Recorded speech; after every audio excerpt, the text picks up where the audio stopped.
বানা খানা আশিকের বাহুর শামিয়ানা তাহার ভিতরে তার পাক কদম দুখানা বসাও তার মাঝখানে দুনিয়ার সেরা কামেল ওলি হুজুর আমার খুলনাবি আল্লাহুম্মা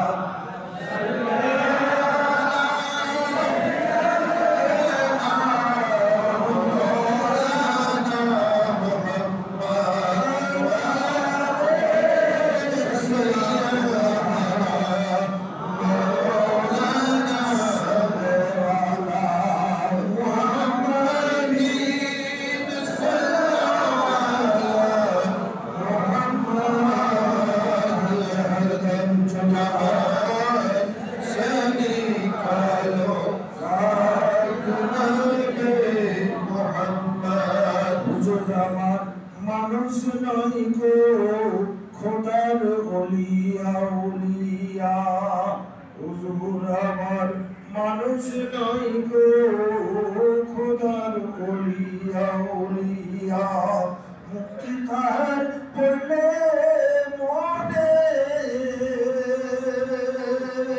দিল উঠে উতলাইয়া খোদার ওলিয়া ওলিয়া হুজুর আমার মানুষ নাই গো খোদার ওলিয়া ওলিয়া নদীতে বজরাতে গেলে হাঙ্গড়ে যার বজরা খেলে মৎস্যগণে কদম বুঝি করে করে কদমের দাবি আমার হুজুর খুলনাবি হুজুর আমার মানুষ নয় গো খোদার ওলিয়া ওলিয়া বিষধর সাপের মুখেতে আর কেহ যদি পড়ে দেখোরেতে আমার হুজুরে নাম নিলে পড়ে ওরা সত্য চাইছে বাঁচিয়া খোদার ওলি আউলিয়া হুজুর আমার মানুষ নাই গো খোদার ওলিয়া ওলিয়া বন জঙ্গলে গেলে পরে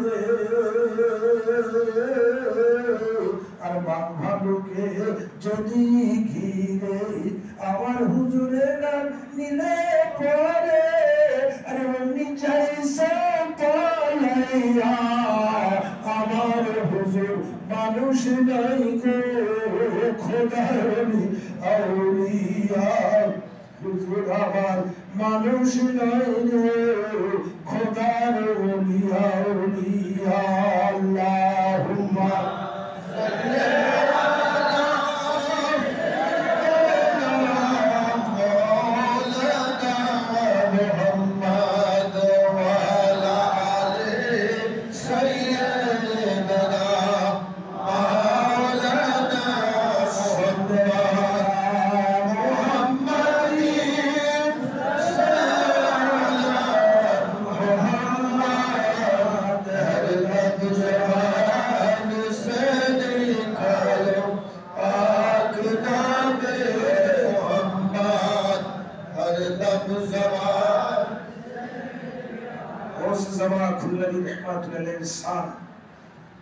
বলার মতো কোন যোগ্যতাই এই গোলামের নেই, অধমের নেই। এত উচ্চ শানের আল্লাহর ওলি গৌসুল আজম খুলনবী রাহমাতুল্লাহ আলাইহি। গৌসুল জামান খুলনবী রাহমাতুল্লাহ আলাইহি এক পুরী হজ ব্রত পালন করতে মক্কায় গিয়েছেন। মক্কায় গিয়ে মনে করলেন দেশে আর ফিরব না। ছেলেদের পড়াতে লাগলেন। 5টি বছর কেটে গেল। 5 বছর কেটে যাওয়ার পর উনি মনে করলেন যে আমাকে পীর ধরা ফরজ, কারণ আমার পীর মুর্শিদ 5000 কিলোমিটার দূরে আল্লাহর ওলি কার নাম গৌসে জামা কার নাম। তো নিয়াত করলেন বাগদাদ শরীফে যাব, গৌসে পাকের তরিকায় কোন আল্লাহর ওলির কাছে বায়াত গ্রহণ করব। গৌসুল আজম বাগদাদি রহমাতুল্লাহ, গৌসুল আজম হযরত আব্দুল কাদের জিলানী রহমাতুল্লাহ আলাইহি ওনার তরিকায় কোন আল্লাহর ওলির কাছে বায়াত গ্রহণ করব, উনি নিয়াত করে যখন ছাদ থেকে নামছেন 5000 কিলোমিটার ব্যবধান, গৌসুল আজম খুল্লাবী রহমাতুল্লাহ আলাইহি আর জামার ফিজরে বলছেন, ও কারি ইউসুফ সাহেব কোথায় যাচ্ছ তুমি পীর ধরার জন্য? আমার চেয়ে জামানায় বড় পীর আর কে আছে? আল্লাহুম্মা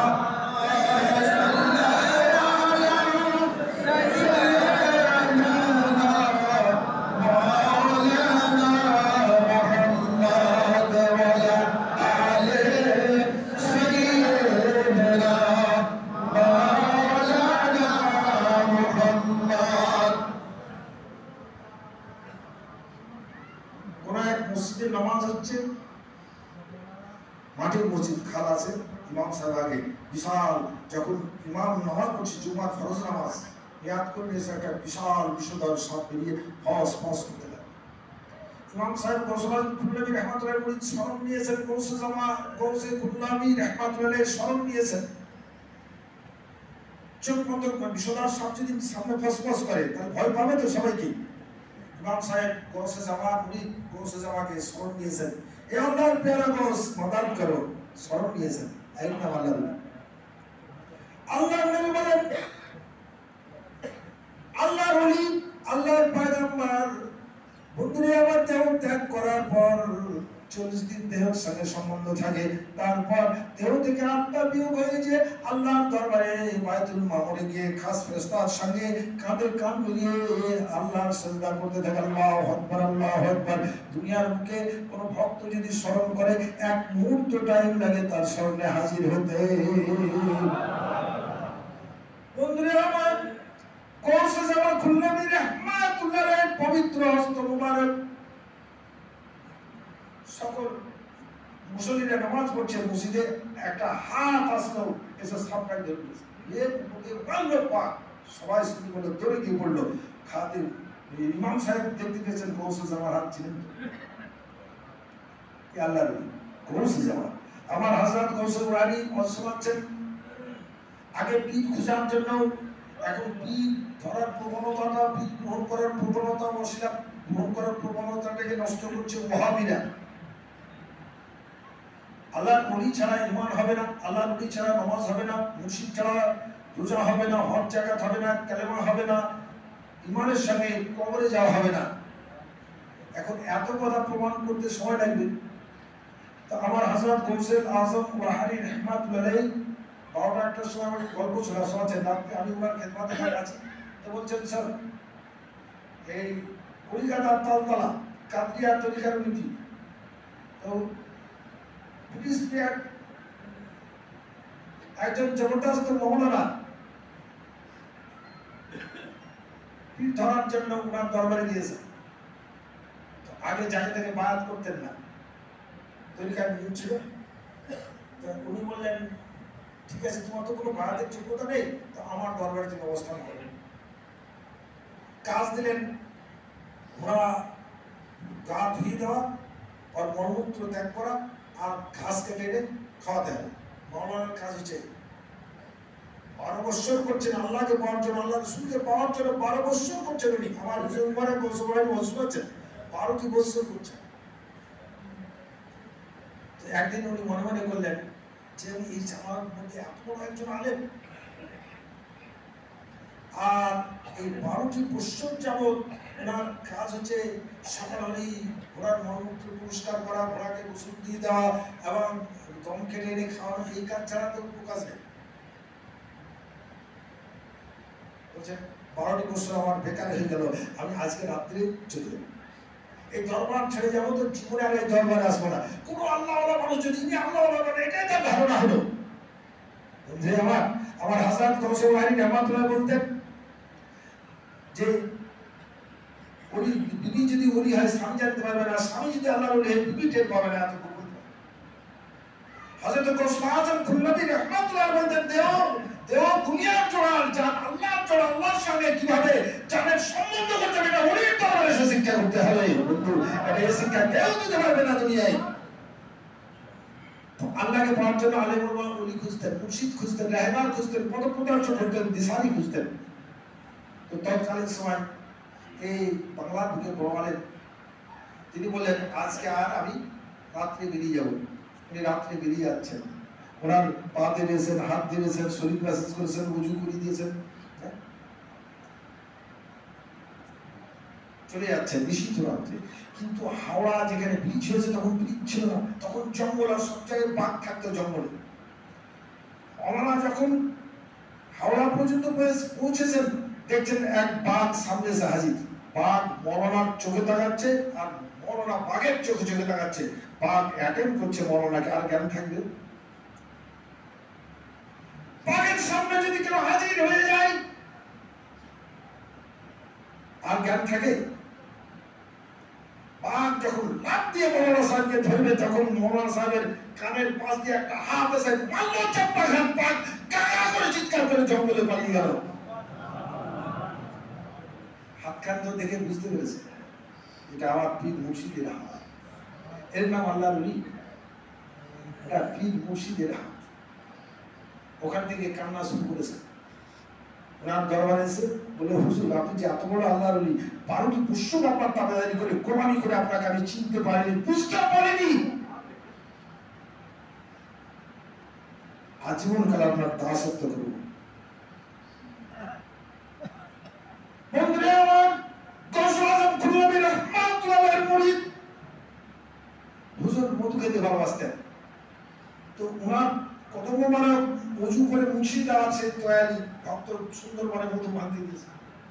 সুন্দরবনে রয়্যাল বেঙ্গল টাইগার গৌসে জামা খুলনাবী রাহমাতুল্লাহির ওই যে তয়ালি কত বড় পুছি দেওয়ার তয়ালি তুলেছে, দেখেছিস তোর বাবা? বাঘ দেখে চিৎকার করে মারল।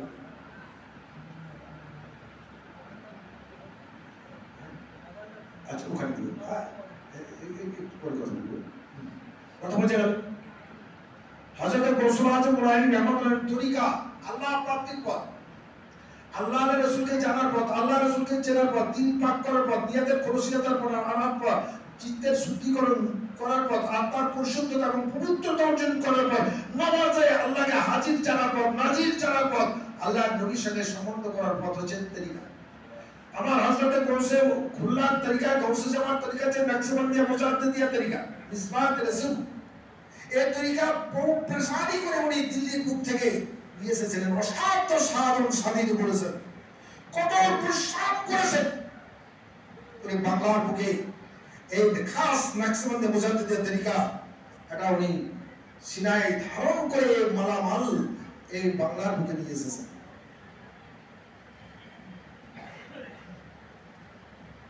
কিছু এরিয়ায় গিয়েছেন, জঙ্গল তীরে একটা মন্দির, মন্দিরে প্রচুর বাঘ।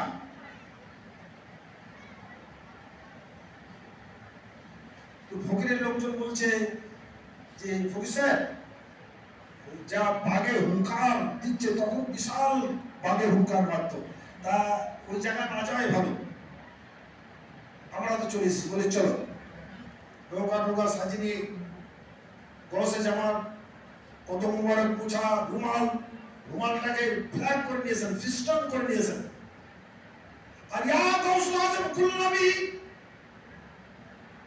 গৌসুল আজম খুলনাবী নামে প্রতিধ্বনি আওয়াজ দিতে দিতে ছোটর খালির সৈয়দ ফকির সাহেব মন্দিরের পাকে পাকে শুনতে শুরু করলেন। পাক দিয়ে পাক ভিতর নাচত, পাক গৌসে জামার নামে কাঁদরে ফিরে গৌসে জামার নামে দোয়াই যখন দিয়েছে, পাক ভিতরস্ত অবস্থায় দৌড় দিয়ে পলায়ন করলো সব মন্দির থেকে, যত বাঘ ছিল। জঙ্গল নিরাপদ হয়ে গেল। বন্ধুরা আমার, আল্লাহকে পাওয়ার পর, দিল সঞ্জীবিত করার পর, দিনের ইসলাম আল্লাহর জিকির জারি করে নেওয়ার পর, খোদা বান্দার সম্পর্ক, দুনিয়ার উন্নতি, পার্থিব উন্নতি, দৈহিক উন্নতি, প্রতিভার উন্নতি, এগুলো কোনো এর অস্তিত্ব টিকবে না। আমার হযরত গৌসে ইব্রাহিম রহমাতুল্লাহ বলতেন, আমি গৌসে জামা খুলনাবী রহমাতুল্লাহর নিকট থেকে বায়াত গ্রহণ করার পর কয়েকটা মাকাম অতিক্রম করেছি। উনি বলছেন পীরতলা মসজিদে এসে একটা 12 চাঁদের ফজিলাতের কিতাব পেয়েছি। সেই কিতাবটায় লেখা আছে এই চাঁদে এই চাঁদে এই আমল করলে, এই রোজা করলে এই ফজিলাতের বর্ণনা, বিশাল বর্ণনা। উনি বলছেন বাবা মাশাআল্লাহ, আচ্ছা সুন্দর কিতাব তো, আপনার আচ্ছা সুন্দর আমলের প্রসেস তো। পীর আর মুরিদ বুকে নিয়ে আছেন, ঘুমিয়ে গেছে, তন্দ্রাচ্ছন্ন এসেছে। ওটা বৃত্তলা, ভগবানগুলা বৃত্তলা, গোসজামা খুলনামের রহমাতুল্লাহ 500 কিলোমিটারের ব্যবধান। তন্দ্রাচ্ছন্ন আসার সঙ্গে সে বলছেন আলিমুদ্দিন, ও আলিমুদ্দিন আমার সঙ্গে আসো। হযরত গৌসুল আজম ওনার রহমাতুল্লাহ বলতেন, গোসজামাকে আমি স্বপ্ন দেখছি। উনি এসে কাঁদতে বলছেন আলিমুদ্দিন তুমি আমার সঙ্গে আসো। বলছেন আমি পিছন পিছন আদব ভরে যেতে শুরু করলাম, আর গৌসে জামা খুলনাবি আগে আগে চলতে লাগলে। কিছুদিন গিয়ে বৃষ্টি হয়েছে, গরু ছেড়ে গিয়েছে, গরু ঘুরে ঘোলা পানি জমে আছে। তা বলছেন আলিমুদ্দিন এই পানিগুলো দেখো, গরু ঘুরে গেল। কিছুক্ষণ পর আল্লাহর মহাসাগরের নিকটে গিয়ে বলছেন আলিমুদ্দিন তুমি যে আমল করছো না, গরুর ঘুরে পানি নেই, আর আমি যে তোমাকে পথ দিয়েছি এটা আটলান্টিক মহাসাগরের মতো। তুমি কেউ যদি মহাসাগরের মালিক হয়ে যায়, তাহলে কি তার পানি গরুর ঘরের পানির প্রতি লোক থাকে? আমার তরিকা ম্যাক্সিমাম দিয়ে বোঝাতে যে তরিকা এটা আটলান্টিক মহাসাগরের মতো। কারণ আমি সবক দিয়েছি ইসমেজাত আল্লাহ আল্লাহ, তরিকার সবকে আল্লাহ আল্লাহ ছাড়া কোনো আমল তোমার লাগবে না। আল্লাহুম্মা সাল্লি আলা সাইয়্যিদিনা মাওলানা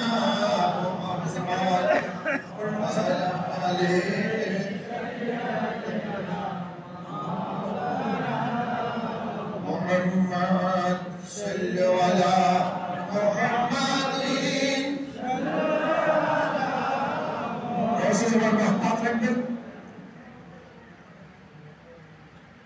তার নামের দোহায় শত সহস্র বিপদ থেকে মানুষ উদ্ধার হয়। প্রবল বন্যা দেখা যায় চট্টগ্রাম, সমুদ্রের উচ্ছ্বাসে বাড়িঘর সব ঢেকে যায় মাটিতে। এক একটা এলাকা গোটায় ধ্বংস হয়ে যায়, মানুষের জনজীবন নিস্তব্ধ হয়ে যায়, শরীর সমাধি হয়ে যায়। এরকম প্রবাহ শুরু হয়েছে, মাটি কাদা উঠেছে, একতাল গাছ উঁচু হয়ে গ্রাম নগর শহর ডুবে যাচ্ছে, মাটির তলায় চলে যাচ্ছে। গৌসে জামান মুরিদ এক যুবক গৌসে জামান স্মরণ নিয়েছে। গৌসে জামান স্মরণ নেওয়ার সঙ্গে সঙ্গে দেখে একটা গায়েবী নৌকা সামনে হাজির হয়েছে। গায়েবী নৌকা হাজির হয়েছে গৌসে জামান নামের দোহায় বরকত, গৌসুল আজম খুলনাবি নামের দোহায় বরকত। সেই নৌকায় চেপে চলতে লাগে। এমন একটা মুরিদের গান, সকল ভক্ত মসজিদে এসে ইয়া গৌসুল আজম খুলনাবি, আমরা কি এই বন্যায় প্রবাহেতে আমরা ধ্বংস হয়ে যাব? তুমি আমাদের রক্ষা করো।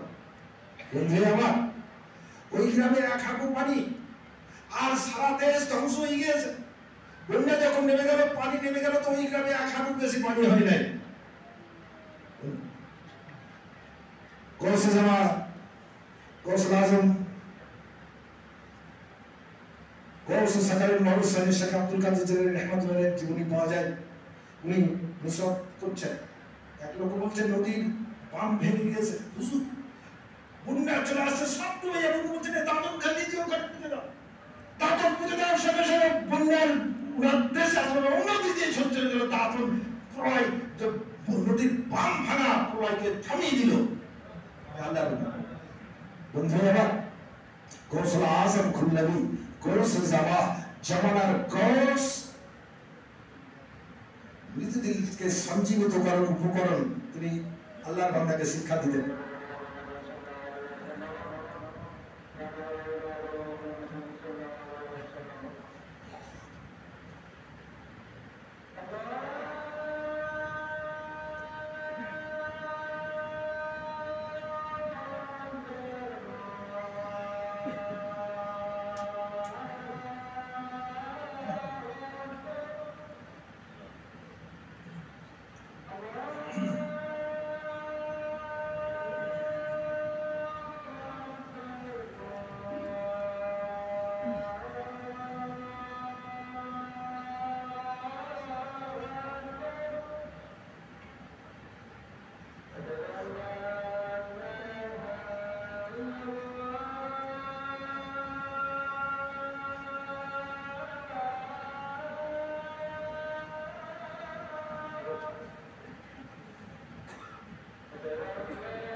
এলেম তিন প্রকার, সিরিয়াত এবং মারিফাত। এক প্রকার এলেম দুনিয়ায় শিক্ষা হবে, মক্তব, মাদ্রাসা, স্কুল, কলেজ, ওটাকে জাগতিক এলেম। তিনি এলেম মাদ্রাসা শিক্ষা হবে, জাহের আল বাতিন। মক্তব মাদ্রাসায় যে এলেম শিক্ষা হবে, এটা আল্লাহর বিধান জানা যাবে, কানুন জানা যাবে, আদেশ নিষেধ জানা যাবে, কিন্তু মানার মন তৈরি হবে না। জানার মন তৈরি হবে, জানা যাবে। হাদিস কোরআনের তাকরীর করলে আমরা শুনে জানতে পারবো, যিনি পড়বেন তিনি জানতে পারবেন, কিন্তু মানার মন তৈরি হবে না। কারণ আল্লাহর আজ্ঞাবাহী দাস মন হবে না, আল্লাহর দাস হবে না, আল্লাহর গোলামি মন করবে না। কেন? মনের পরে শয়তানের অশ্বাস আছে, শয়তানের প্রভাব আছে, শয়তান মানুষের মনকে নিয়ন্ত্রণ করতে পারে। ফি সুদুরিন নাস, সুদুরিন কলবের মুতাব্বিক, তার উপরে শয়তান আজাজিল বিচারণ করে। তাই আমার নামাজে একাগ্রতা আছে না, আল্লাহকে সিজদা করতে পারি না, আল্লাহকে বুঝতে পারি না, জানতে পারি না। আচ্ছা, আল্লাহকে জানা যাবে কি করে? আকাশ বাতাস, পাহাড়, সাগর, মক্তব, মাদ্রাসা, স্কুল, কলেজ, মসজিদ, মন্দির, গির্জা, যে যেখানে যায় আল্লাহর তল্লাশ করে। মসজিদে কি আল্লাহর তল্লাশ করে আল্লাহকে জানা যাবে? এখন মক্কা মদিনাতে কি আল্লাহকে কেউ জানতে পারবে না, আল্লাহর নবী কেউ জানতে পারবে না। আল্লাহকে কোথায় গেলে জানতে পারবে? হে আল্লাহর বান্দা, আল্লাহকে জানতে হবে তো। খোদা তুমি কে জানাবে তোমার পরিচয়, খোদা তুমি কে জানাবে তোমার পরিচয়, কোন পথেতে গেলে চলে বলো তোমার দেখা মিলে, কানে শোনাই কে মা বলে জিজ্ঞাসার পাই কোথায়, খোদা তুমি কে জানাবে তোমার পরিচয়। আল্লাহকে জানতে হবে। আল্লাহ খাই, আল্লাহ বলি, আল্লাহ দুনিয়া পছন্দ করি, আল্লাহ দয়া ছাড়া কিছু নেই। আল্লাহ সৃষ্টির মালিক, জীবনের মালিক, না কবরের মালিক, আখিরাতের মালিক, হাসরের মালিক, সবকিছুর মালিক আল্লাহ। আল্লাহর দয়া ছাড়া কিছু হয় না। আল্লাহর দয়া আমরা জীবন ধারণ করেছি, আল্লাহর দয়ায় দেখছি, আল্লাহর দয়ায় শুনছি, আল্লাহর দয়ায় বলছি, আল্লাহর দয়ায় ঘুমোচ্ছি, আল্লাহর দয়ায় খাচ্ছি, আল্লাহর দয়ায় মলমূত্র ত্যাগ করি, আল্লাহর দয়ায় সুস্থ অবস্থায় আমরা এখানে বসে আছি, এটা আল্লাহর মেহরবানি না? তাহলে আল্লাহকে জানতে হবে, যিনি মালিক তাকে জানতে হবে। আকাশে বাতাসে, সাগরে, পাহাড়ে, বনে, জঙ্গলে কোথাও আল্লাহকে খুঁজে পাওয়া যাবে না। আল্লাহকে কোথায় খুঁজতে হবে? আল্লাহর কোরআন বললো, ইয়া আইয়ুহাল্লাযিনা আমানু আবতাগু ইলাইল ওয়াসিলা জাহিদু ফিস সাবিলিহি লাআল্লাকুম তুফলিহুন। কোরআন জামিনের টিকায় মুহাদ্দিস আব্দুল্লাহ দেলভি রাহমাতুল্লাহি আলাইহি আয়াতে কারিমা তাকরীর করেছেন, হে ঈমানদারগণ, আল্লাহকে জানার জন্য, খোদা বান্দার সম্পর্ক কায়েম করার জন্য অভিজ্ঞ কামেল মুকাম্মেল আল্লাহর ওলির ওসিলা অবলম্বন করো। জবরদস্তি ওসিলার দরকার। হে বিশ্বাসীগণ, আল্লাহকে ভয় করো, সত্যবাদীর সঙ্গ লাভ করো। অর্থাৎ উনির ওসিলা ছাড়া আল্লাহকে জানা যাবে না। আপনি আল্লাহ শব্দ উচ্চারণ করছেন, কোনো স্বাদ বুঝতে পারেন না, কিচ্ছু মনে হয় না, কোনো ক্রিয়াই হয় না। বন্ধুরে, মহাত্মা বাজিদ মুস্তামি রহমাতুল্লাহের দরবারে হযরত জুলুল মিসরি রহমাতুল্লাহ হাজির হয়ে ওনার সামনে আল্লাহ শব্দটা যেমন উচ্চারণ করলেন, ওনার চেহারার মধ্যে এমন একটা পরিবর্তন, এমন একটা বিকৃতি, এমন একটা জলুস, এমন একটা জ্যোতি এসে উনি মত্ত হয়ে গেলেন আল্লাহ শব্দটা শোনার সঙ্গে সঙ্গে। তো হযরত জুলুল মিসরি বলছেন, হুজুর গোস্তাখি মাফ করুন।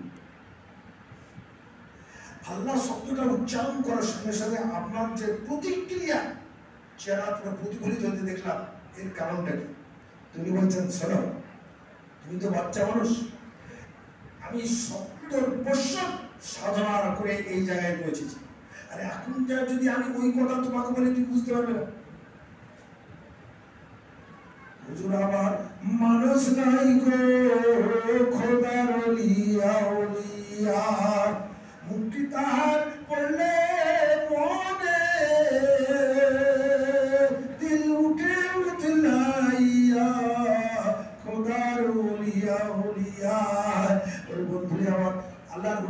জানতে হবে, আকীদা ঠিক করতে হবে, ওলিকে চিনতে হবে, বুঝতে হবে। ওলিকে যখন জেনে নেওয়া হবে, ওলিকে যখন চিনে নেওয়া হবে, মুর্শিদকে যখন বোঝা যাবে, তখন তার স্বাদ খেয়াল করলে দিল আল্লাহ জিকিরে ধেই ধেই করে আসতে থাকবে। কৌশল আমার নাম মহব্বতের সঙ্গে নিলে দিল আল্লাহ জিকিরে মহব্বত হয়। বুঝতে হবে, প্রেমিক নামে এ কারবার বুঝতে পারবে না। খোদার প্রেমিক নইলে প্রেমের মর্ম কেউ তো বোঝে না। খোদার প্রেমিক নইলে প্রেমের মর্ম কেউ তো বোঝে না। প্রেম দরিয়ায় ডুব দিলে পাবি রে ঠিকানা, কেউ তো বোঝে না। আল্লাহর প্রেমের যে আস্বাদন, আল্লাহর প্রেম দিলে আসবে তবে তো তার ক্রিয়া প্রতিক্রিয়া, তার আস্বাদন বুঝতে পারবো। তো আল্লাহর প্রেম আসার রাস্তা হচ্ছে কি? আল্লাহ রসুলের মহব্বত দিলে অবশ্যই পড়বে, না আসলে কখনো মুমিন হবে না, মুসলমান হবে না। আল্লাহ নবীর মহব্বত অবশ্যই পরিমাণ কি করে আসবে?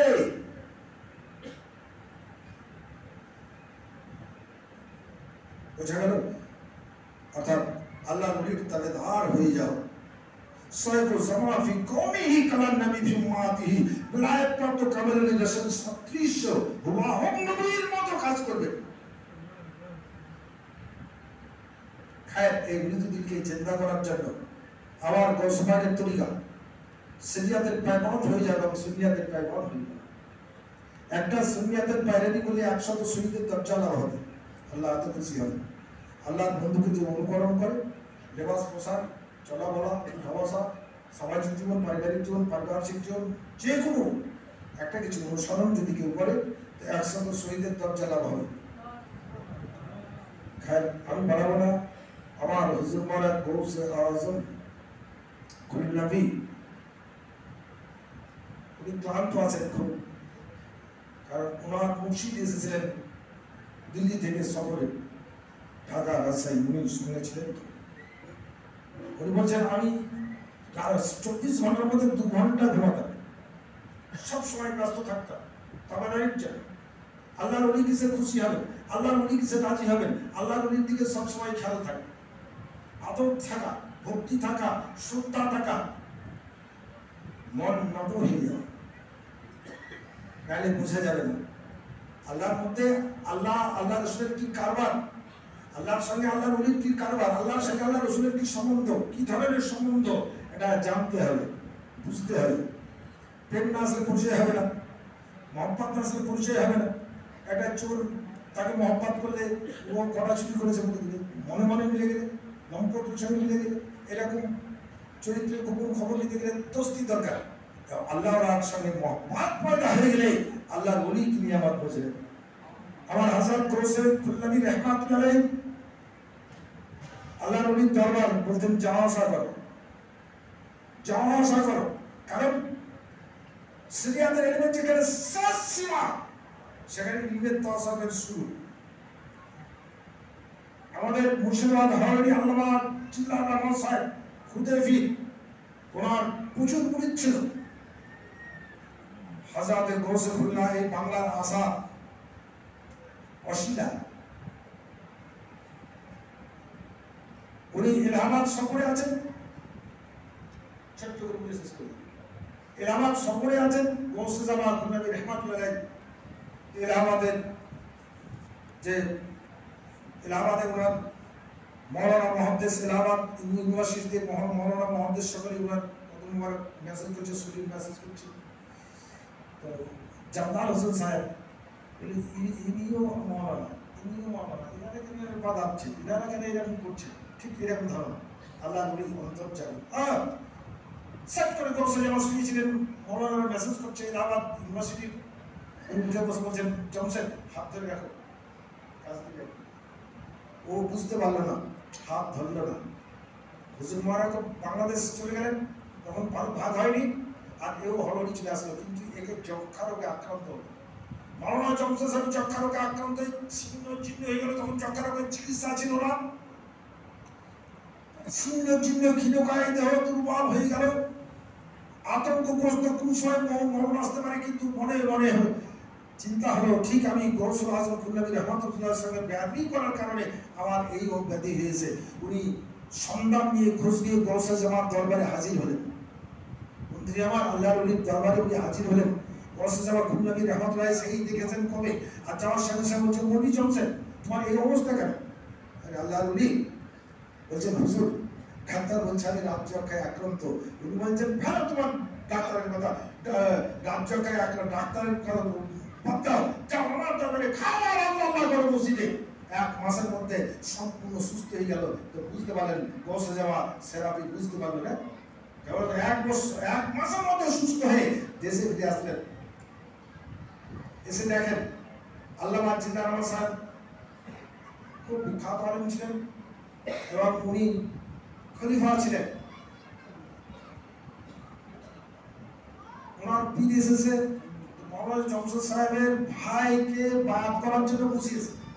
মৌলানা জমশেদ সাহেব তো জানেন গৌসে জামান শান, গৌসে জামান কত বড় আল্লাহর ওলি, কত উচ্চ শানের আল্লাহর ওলি, যার শান বর্ণনা করার কোনো যোগ্যতা এই অধমে নেই, আলেম ওলামারও নেই, কারণ তাকে জানতেই তো পারবে না এত উচ্চ শানের আল্লাহর ওলি, বাহ্যিকভাবে জানা যাবে না।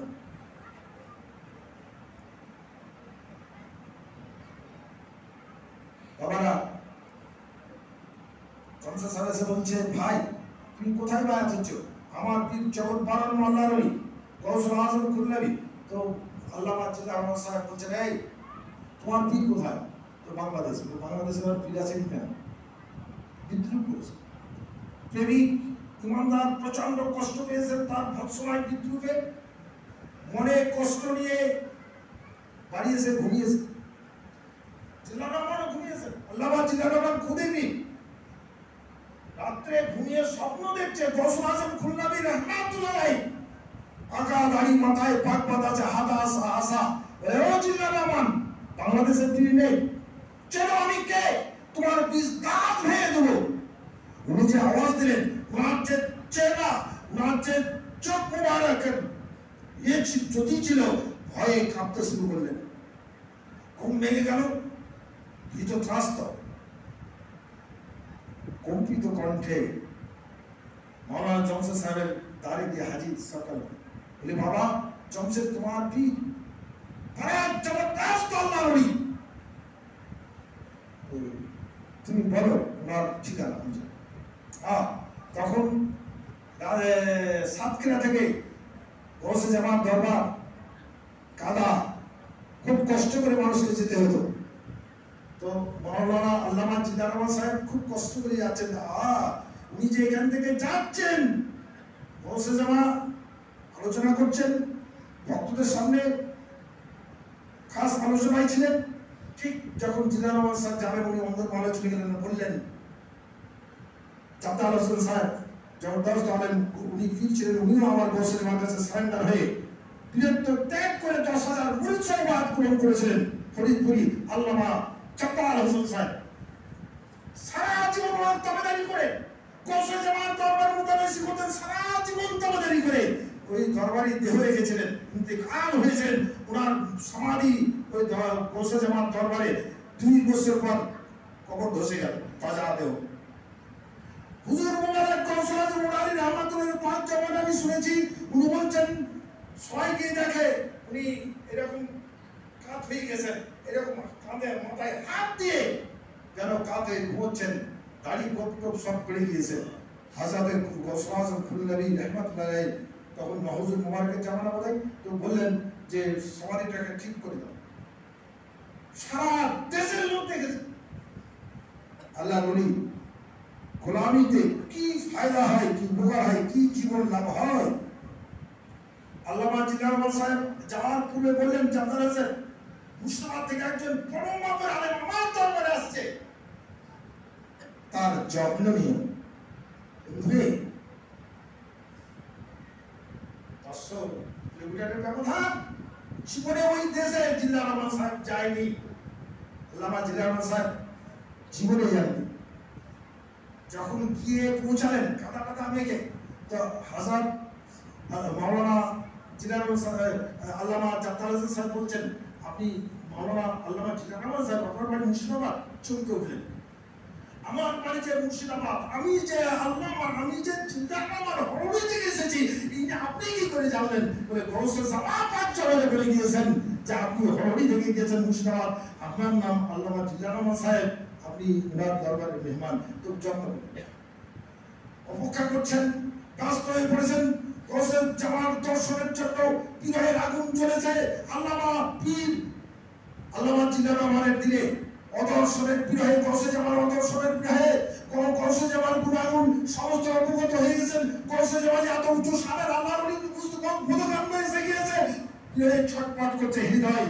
তো দেখেন উনি কোন এক নামাজের রক্তে মসজিদে আসার সাথে সাথে পাতলা হয়ে গেলেন, যে সেই হাতাটাই আশাটাই হাতে আছে, যে আশা তুলে স্বপ্নে বলেছিলেন, ওই আশাটাই হুজুর মোবারক গৌসে জামান খুলনবী রাহমাতুল্লাহ হস্ত মুবারকে ওই পাগড়িটাই আছে মাথায় বাঁধা, ওই কেসি করে এসেছেন। কদম ধরে করে লুটালুটি করে কাঁদতে শুরু করলেন, হুজুর গোস্তাকি মাফ করুন, হুজুর বেয়াদবি মাফ করুন। রাত গ্রহণ করলেন গৌসে জামান দরবারে, বলছেন জিলানামা তুমি তো পীর? বলে হুজুর আমি পীর নই, আমার আপনার গোলামের যোগ্যতা আমার নেই। বন্ধুরে, বীরত্ব ত্যাগ করে 10,000 মুরিদ সহ গৌসে জামান খুলনবী রাহমাতুল্লাহের গোলাম হয়ে গৌসে জামান তরিকা গ্রহণ করে এই তরিকার জিকির আজকার করতে করতে কবরে চলে গিয়েছেন। কথা বোঝা গেল? আপনারা প্রহদ নসিব, এটা গৌসে জামান তরিকা, আমি গোলামের যোগ্য নই, এই তরিকার গোলামের যোগ্য নই আমি। সব দয়া, নেহায় গ্রাম, অধীনের প্রতি অধমের প্রতি দয়া, দয়ার বদৌলত খায়ের। আপনারা এসেছেন নিশ্চয়ই ভাগ্যবান, সৌভাগ্যশীল। আপনারা 5 ওয়াক্ত নামাজ পড়ুন, গৌসে জামান মহব্বত রাখবেন, তরিকার মহব্বত রাখবেন, আল্লাহ রাসূলের মহব্বত রাখবেন। আর নামাজের পর আপনি শেষ পর্যন্ত দিনের শেষ পর্যন্ত আল্লাহ জিকির করবেন। আমার আলাইনা আসসালামু আলাইকুম ওয়া রাহমাতুল্লাহি ওয়া বারাকাতুহু।